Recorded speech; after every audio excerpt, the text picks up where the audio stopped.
Hello and welcome back to the Conflict Skills Podcast. I'm your host, professional mediator Simon Goode. In today's episode of the podcast, I'm going to be talking through some tips for surviving annoying family members, annoying family gatherings, annoying family interactions over the holiday period if you celebrate Christmas or something else coming up towards the end of the year. For many of us, these interactions with people that rub us the wrong way or push our buttons or they're just really draining tend to be negative. And in a lot of situations, like when people have had a few too many beers over a Christmas party, unfortunately, conflict often comes up.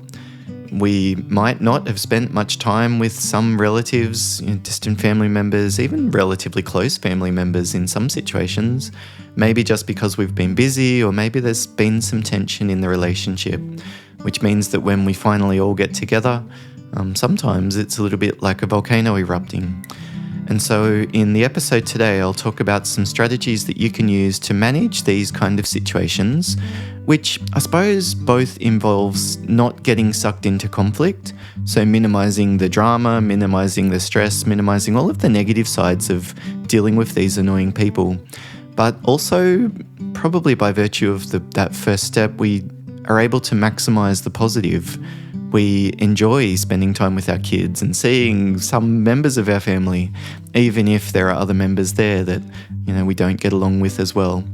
And we look back and think that we've been a good role model for our kids when we haven't flipped out and lost it at that annoying uncle that's, got a different political view to us or whatever else it might be. We enjoy it in the moment and we tend to look back then with more positive memories. And wouldn't you know it, that often means that next year, as we're approaching that same event, we might feel more confident, we feel more relaxed, we feel more at ease, which then tends to create a really positive reciprocal spiral. As we start to feel more confident, we enjoy it more, and then that tends to build. And so the first step in the episode today, I think, will be how can we interrupt the negative spiral that a lot of us have been sucked into. Before we get into those tips though, just again, thank you very much for listening. If you've got feedback about the podcast, you can visit my website. It's simongoode.com. It's SIMONGOODE.com. You can email me, it's podcast@simongoode.com, or visit the website and just use the contact form there, which actually tends to be the way that most people are contacting me via the podcast at the moment. So the first thing that I think it's important to survive those annoying family gatherings is to understand the cumulative impact of stress. Stress tends to build up for us. Chemicals or hormones in our brain like cortisol, they stay in our system for a lot longer than people realize. For cortisol, it can be up to 18 hours, which means that if you've really had a flustered and stressful morning getting ready and making sure you've got all the presents wrapped and packed in the car, and the kids are all a nightmare, they're fighting with each other and everybody's already stressed and wound up and negative. When you walk in the door at grandma's house for the Christmas party, you're already probably walking in at a 6 or a 7 out of 10 level of stress.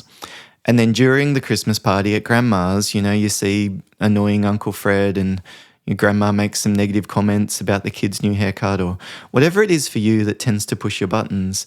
Those things as well build up. So if we're aware of that, it means that we can proactively manage that build-up of stress, which might mean things like scheduling time and making sure that you're prepared, maybe packing the night before so you're not rushing in the morning of, for example, or ordering some presents ahead of time, or negotiating with the family members that each of you will only bring a particular dish, which lowers the load on everybody that's involved. We can sort of think strategically about what's going to prevent that negative build-up of stress on the day. And then during the day, just being a little bit aware of how you're traveling, how that build-up is sitting there for you, and what do you need to do to look after yourself. For me, just going and having 5 minutes by myself every hour or so just makes a massive difference, so that I'm not just going from draining conversation into draining conversation into draining conversation. So that might be, smoking or something, if that's something that you do, but even finding an opportunity like to go and hang out with a toddler or throw the ball for the dog in the yard or something like that, or go and have a look at that flower in the garden that looks interesting, and just spending a few minutes there. If someone says, "What are you doing?" you can say, "I just saw this flower, I just wanted to have a look." I mean, realistically, there's probably a bit of that, but it's much more about you just grabbing a moment to catch your breath. And that's okay. And probably that would make, for a lot of people, a really significant difference to where their head's at by the end of that same event.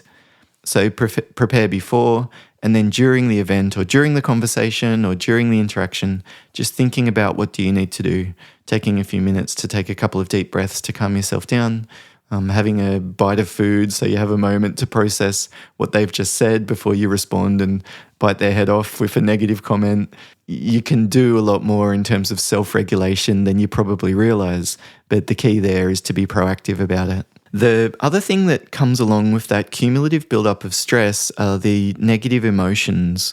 We often feel things like we're frustrated when someone seems to not have a clue, or we're disgusted or annoyed about the political opinion that somebody might have, or their view on something like, I don't know, abortion, for example, or maybe even free speech if that's something that you value very strongly. And this is all just the tip of the iceberg. This is all just an incredibly shallow layer, and probably the way that they've come to that view is much more complex than we realize. And they might even be more malleable than we realize if we could enter into a conversation with them that helps them to feel safe. But for us, what often comes up is, in the moment, is a reaction that's based on strong emotions, and it's things like frustrated, disgusted, annoyed, exhausted. I just feel overwhelmed and trapped. I feel this is so unjust that they think that they can sit here criticizing everybody else when, after all, how much effort they've put into preparing this Christmas party. And so just being aware of those emotions that are sitting there for you and creating distance from them tends to make them a lot more manageable. The emotions are like the fish swimming around in the pond, and you are the pond, you are not the fish. But in the moment when the person's making that negative comment and trying to get a rise out of you, it can certainly feel like you're just consumed by the anger. So just pausing and asking yourself, what am I feeling? Where is that happening in my body? What am I noticing? What else am I feeling? And then just maybe adding a little bit of granular detail to the emotion. Do I feel more or less energized? Do I feel more or less comfortable? These emotions are really signals that our brain are giving us about the current situation that we're in. So if the other person's saying something that really goes against a core value that we have, we're likely to feel very strongly about it. This might just be a sign of something like a boundary being crossed. Like for us, this is something that's really important. So we can take note of that and observe it. But that doesn't necessarily mean that we need to inject that emotion into the conversation, or even really that we need to display it at all. For me, when I go into an annoying conversation, or what I anticipate is probably likely to be annoying, there's just little things that push our buttons, right? Like there's a particular family member I've got, and whenever I say something about myself, they always immediately answer with a story about themselves. Like I'll say something like, I bought this new guitar pedal because I'm thinking, we both like guitars. This might be a way to create a little bit of common interest. So I'll say, you mentioned this pedal. Actually, I ended up buying one. I really like it. Gosh, I really like this about the sound. How do you normally set it up? So I'm trying to open up the conversation and connect, but inevitably with this person, they always just start talking about themselves. So if I say, I just bought this pedal, they'll almost interrupt me and say, oh, did you? Well, I bought this pedal the other day as well. And I'm like, okay, but did you really need to interrupt my story to tell me yours? I mean, I'm happy to just talk about you, which is the way the conversation goes. But, to be honest, I'm not getting a lot out of this. So the emotions that are sitting there for me is that it's annoying, which is just a sign that this isn't the way I prefer to communicate. I can notice that and observe it, but that doesn't necessarily mean that I can't spend time with this person. One of my goals is to make them feel good. So if I spend 10 minutes talking to them about something that's a bit boring for me and they're just very self-focused, maybe that's something that I can deal with. But if I'm not aware of that emotion and creating that distance, what it means is that I'll react using that emotion. And I'll say, mate, every single time I talk about something I've bought, you tell me something else that you've bought. It's not a bloody competition. What's your problem? Well, then, of course, that's probably not leading the conversation into an area that's going to be light and enjoyable and stress-free and joyful. It's going to be stressful and gross and tense and all the rest of it. And that's not what I want. So if I can be more aware of my emotions, it sort of increases my capacity to manage them. A related, I think, tip there is just to really focus on your goal. With a lot of these family members that you don't spend a lot of time with, grandma, Uncle Frank, whatever, this distant cousin, even sometimes your siblings, if you're an adult, like I don't spend a lot of time with my brother and sister and their families. And so I think a lot of people get sucked into arguments and conflict because they haven't properly thought about what their goal is for this interaction or this event or whatever. I mean, after all, it's very unlikely that you're going to be able to fix them if you think that their political views are all skew-if and they're really going down the wrong track, or they're doing something that's really damaging their kids in terms of their parenting approach, or they're a complete tightwad in terms of money and you just wish they would be a little bit more generous. After all, they earn more than anybody else in the family. I mean, it's like we think that something should be different, but there's very little likelihood that you are going to actually be able to make any difference by talking to this person about this over Christmas lunch once a year. What it is probably doing is actually getting them more dug into their black and white position, because as soon as you tell them why they're wrong, the natural inclination is that they start to justify themselves. So I would just let go of that goal of correcting them and fixing them and convincing them that you're right. Whether it's something to do with, I remember in the COVID lockdown stuff, there was a particular family gathering that we had and so much argument was happening about masks and mandates for vaccines and all this kind of stuff. And I was sucked into it initially until I just paused at one stage and thought, there's just no point to any of this conversation. No one is willing to change their view. Everybody is just getting more and more worked up about what they think is right and the latest research that they think is more valid than this other one or whatever. And it's like, look, I think we can all agree that this is a pretty significant issue that affects us. We've all got different perspectives, probably just because we're all looking at different sets of information. If we do want to get on the same page about this, to start with, we're going to have to clarify the data. But before we even spend time and effort doing that, are we so sure that we need to agree on our view on this to hang out and eat together and spend time and kick a soccer ball and look after each other and give each other a compliment and talk about our goals for the future? I mean, to me, it is just such a non-vital issue. There are people I need to be on the same page about this with, like my business partners or my family members who I do make decisions with. But how someone else is deciding to manage their family, I mean, to a large extent, I think probably that just has nothing to do with me. And while I'm hearing it in the moment, the temptation is that I can get sucked into it, of course, and I'll have those negative emotions that come along if someone's doing something that I'm concerned about. It's just my brain trying to keep me and other people around me safe. But that doesn't necessarily mean that I have to act on it. So for me, when I go into a Christmas party with family or whatever, my goal often is to avoid stress and drama. I don't want the headaches and the extra weight that I end up carrying when I get into a debate with someone about something like a COVID vaccine or abortion or who's a good political candidate coming up or what I think's wrong with the school system, or there's just so many red herring arguments that just end up leading us down the wrong path. But even like which is a good guitar pedal, like I can get sucked into a debate about that kind of stuff. And what's a good TV show, whether or not the director should have made this decision in terms of the casting. I mean, it's like we don't need to agree. Part of different perspectives is enjoying that. And it helps us to understand the world differently by interacting with people that think differently to us.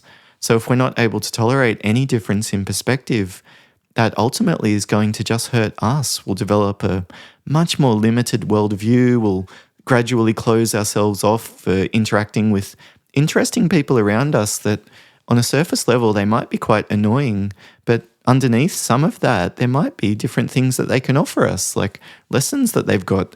At the very least, maybe they could serve as a cautionary tale for us not to follow in the footsteps that they've walked in. But we're not going to learn any of that if we decide that because they're a Trump supporter or a Hillary supporter or whatever, that we refuse to talk to them anymore, because after all, surely those people are just complete Nazis, right? So if my goal is just to avoid stress, that means that I'm going to be coming up with a plan that involves avoiding stress. But for me, it's also being a good role model for my son. I want to be supportive for vulnerable family members and people who are a bit more isolated. Someone who's grieving, who's lost a loved one recently. I would much prefer to be talking with them about how they're traveling and, sharing a bit of joy with them versus trying to correct somebody else's incorrect view about which guitar pedal's right and wrong. So this means that you don't necessarily need to take every opportunity to get into conflict. Even when someone's trying to push your buttons or get under your skin, do your best to act like it doesn't affect you. Give them a respectful and polite explanation that you want to go and grab something from the kitchen and just leave, and don't go back. So that's the next tip, I guess, that's really important, is to find ways to hold on to boundaries where needed. This might be saying no, this might be limiting the amount of input that you have, this might be limiting the amount of time that you spend with someone, it might be asking to rearrange the chairs on the table, it might be just talking to your partner and saying, could we just leave, I'm at the end of my tether here. I can probably hang around for another 30 minutes, but I'm probably going to lose it if we're here any longer than that. So finding a way to hold on to boundaries, it's really important for self-care. Just generally speaking, across the board, that is just an essential of operating in a balanced way. And in an interaction or before an interaction, that will be no different. So setting the boundaries will be the first thing. It's communicating what's expected. Actually, I need to go over here. Can you give me 10 minutes or something like that? I'm happy to prepare a salad if that's something that's helpful, but I prefer not to cook the meat. And from there, I suppose we need to gradually ratchet up the level of assertiveness that we use. I often suggest maybe reciprocity is an effective strategy. If they improve, if you say to someone, look, I'd prefer not to talk about that, or actually, no, I don't want that, if they're insisting, please have some, you're going to like it, you're going to like it, you're going to like it, I'm telling you. And you're like, no, look, I don't want it. Please just leave me alone. So the first step is to say, I'm sorry, I don't want it. Would you mind stopping asking me, please? And then if they improve, then we should immediately give them some positive reinforcement. Thank you so much. Hey, I know I'm not wanting any of it, but could you tell me what's in it? Because, I'd be curious. I've made something similar just without the meat. So we sort of open up and be warm again when they do what we want them to do, which is to respect our boundaries.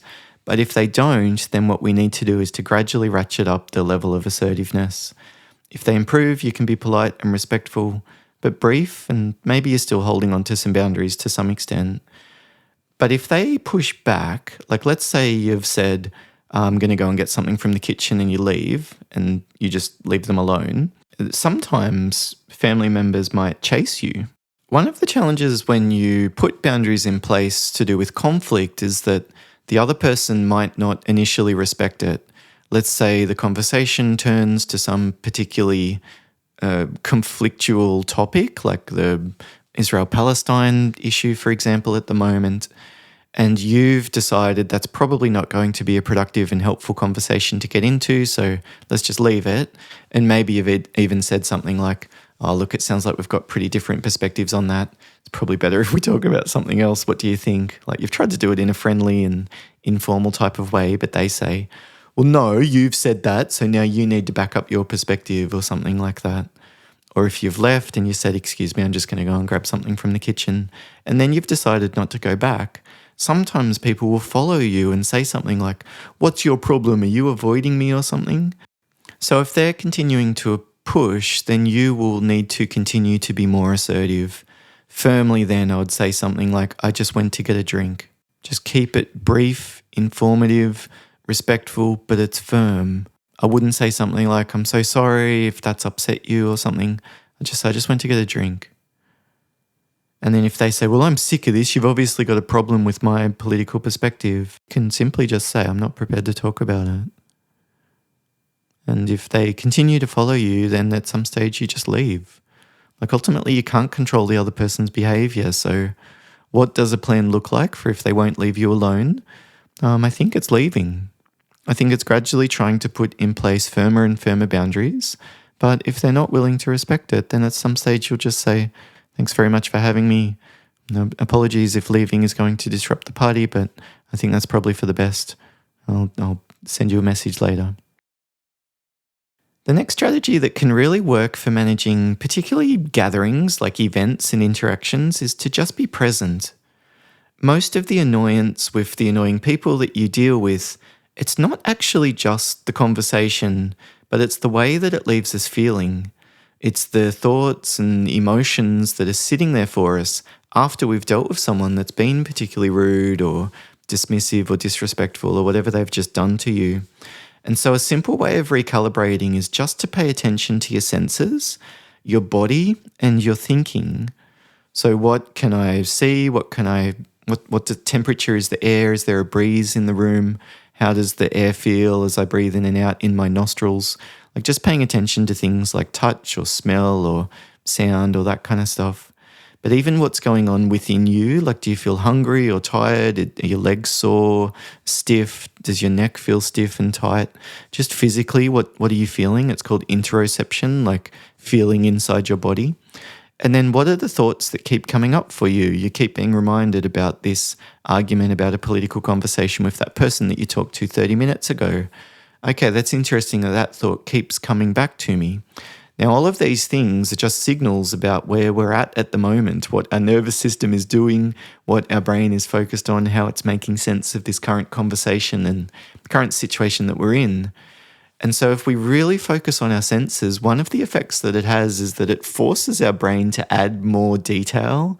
We go back to the data, we go back to the facts, which often means that as we feel the breeze on our skin and we are holding a cold glass in our hands and we run our fingers on the texture of the glass and feel that and we notice the condensation, you might then notice a little puppy that's in the corner of the yard or the smile that your kid is doing while they're jumping on the trampoline with their cousin.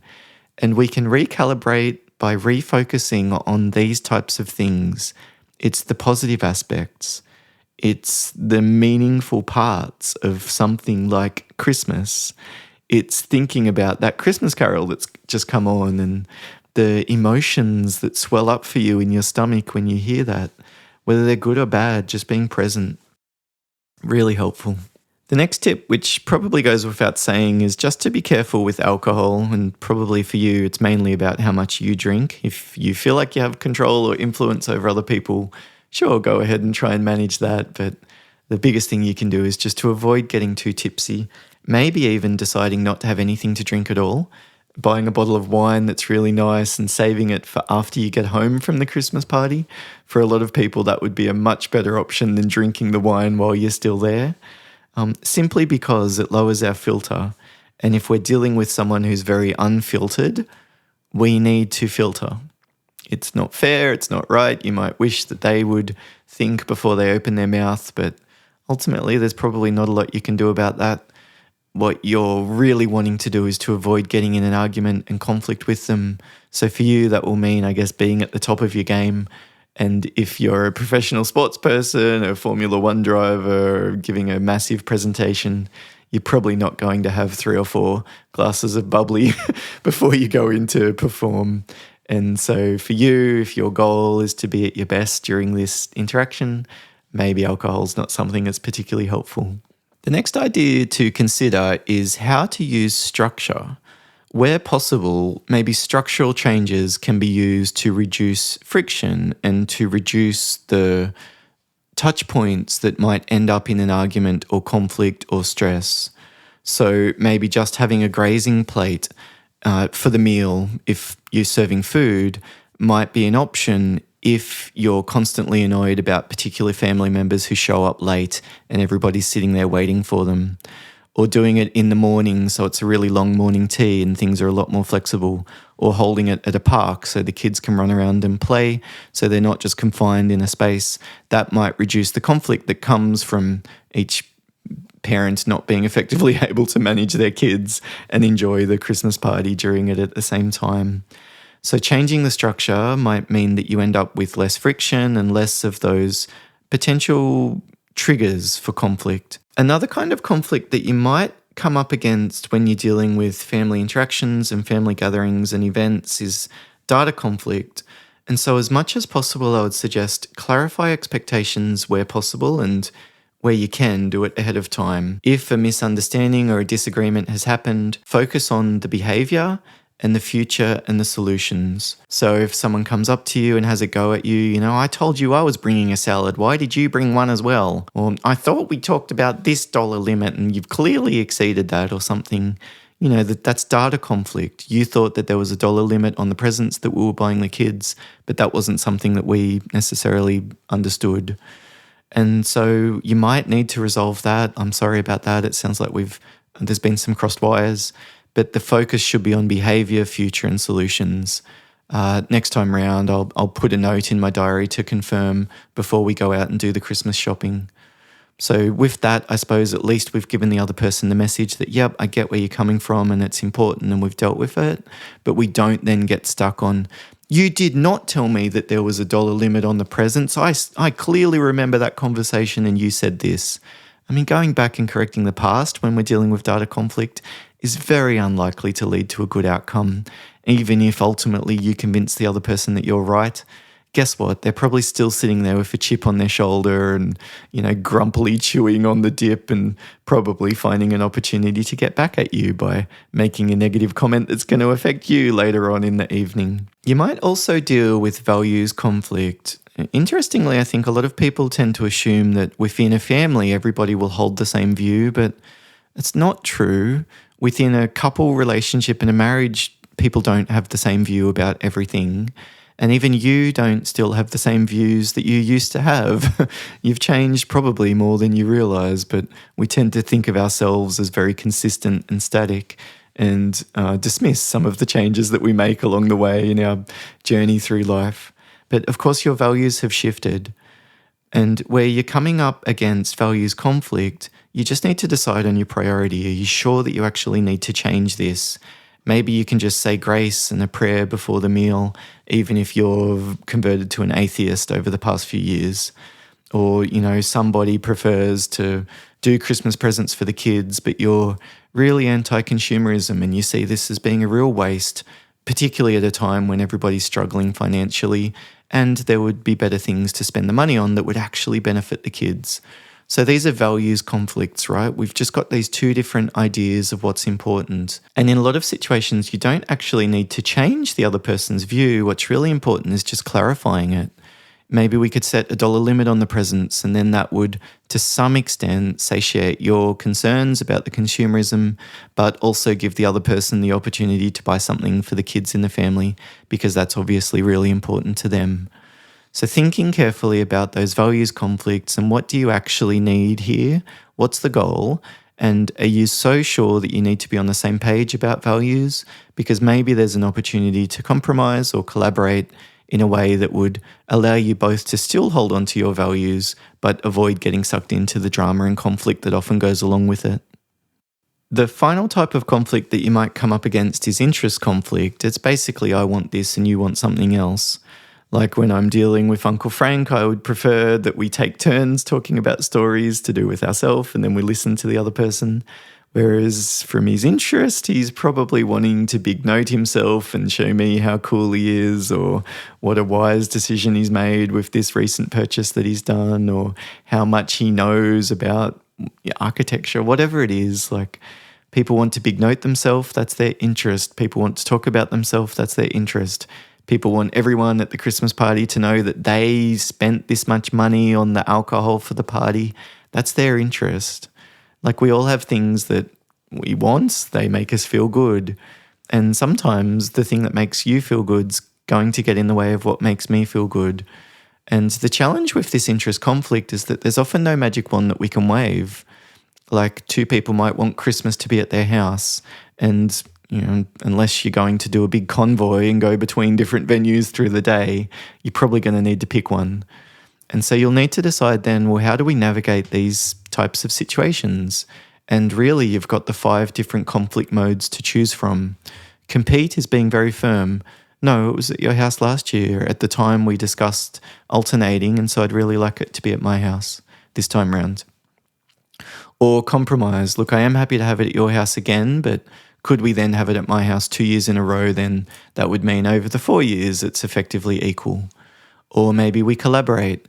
Actually, I was wondering if instead of doing it at either of our houses, maybe we could do it at a park and both bring along different things that would give the kids a chance to run around. What do you think? Or we could avoid it and just say, yep, no worries, you make all of the plans, that's totally fine. Just let me know what you want me to bring. Or just be accommodating and say, look, it sounds like it's really important to you. It makes sense given you've got a few family members on your side that they're not in common with me and they're elderly, and so you're wondering if maybe this will be the last Christmas that they get to spend with some people. And so, yeah, I'm happy to have it at your place. So just being accommodating or avoiding, I would really, really, really suggest considering these two approaches when you're dealing with family conflict over the holidays. Because in a lot of situations, there's just nothing at stake, or the stakes are so much lower than it feels in the moment. Having the alternating Christmases at different houses, there's probably an element that's important to you. Like, yes, you want the kids to experience having everyone come to their house while they're growing up or something. But you've probably got a dilemma on your hands where if you push it, the other person who wants Christmas at their house is going to be so upset with you that they harbour a grudge. And when they show up, things are negative and gross and stressful and tense. And I mean, to be frank, your kids are going to pick up on that. So is that what you want for a Christmas where everybody is a little bit worked up and stressed? Or would you prefer a light, carefree, relaxed Christmas where you show up and have a couple of glasses of wine and spend time chatting with the people that you like hanging out with, and your kids remember that as you being relaxed and at your best as well, potentially, and maybe you've been a role model for them in terms of being flexible and letting go of something that's important for you for the good of the group or for the good of them or for the good of whoever. I think a lot of the time probably that accommodating and avoiding might be a lot closer to how we actually want to feel if we imagine how that's going to play out versus digging our heels in and taking that more competing and assertive approach. I mean, there will be some situations where that's appropriate. You should stand up for yourself. You should hold on to boundaries. I think at the micro level, that's very true. If I'm talking to someone and they've just really insulted me, I don't necessarily feel obliged to stand there talking to them just because they're a family member. For me, I'm going to end that conversation. I'm just going to leave. Thank you so much. Excuse me. I just want to go and check on, I don't know, something I might have left in the car and just go and sit in the car for 5 minutes and just take a time out. But just thinking about what's really important, and sometimes that avoiding and accommodating is perfectly fine. You don't need to rush in and demand to your husband that we're leaving right now, get in the car, we are going. Maybe it's fine just to gradually, in a more relaxed way, leave yourself and just hang out, near the car, check something on your phone, go and grab a cup of tea and talk to somebody else who's sitting by themselves and just avoid the drama. Maybe that's going to leave you feeling a lot more positive and peaceful. Relationships change over time. They ebb and flow. Your emotions will come and go. So just observe all of this. Watch it as a curious observer. Focus on the people that you love and the experiences that mean something to you. Go and hang out with your kids, throw a ball with them. Go and talk to that person that you actually really enjoy spending time with. And don't get sucked into the negative drama that's not going to be good for you. To finish the podcast, I wanted to read a quote. It's from the new book from Jung Pueblo, Yungpueblo, and the book is called The Way Forward.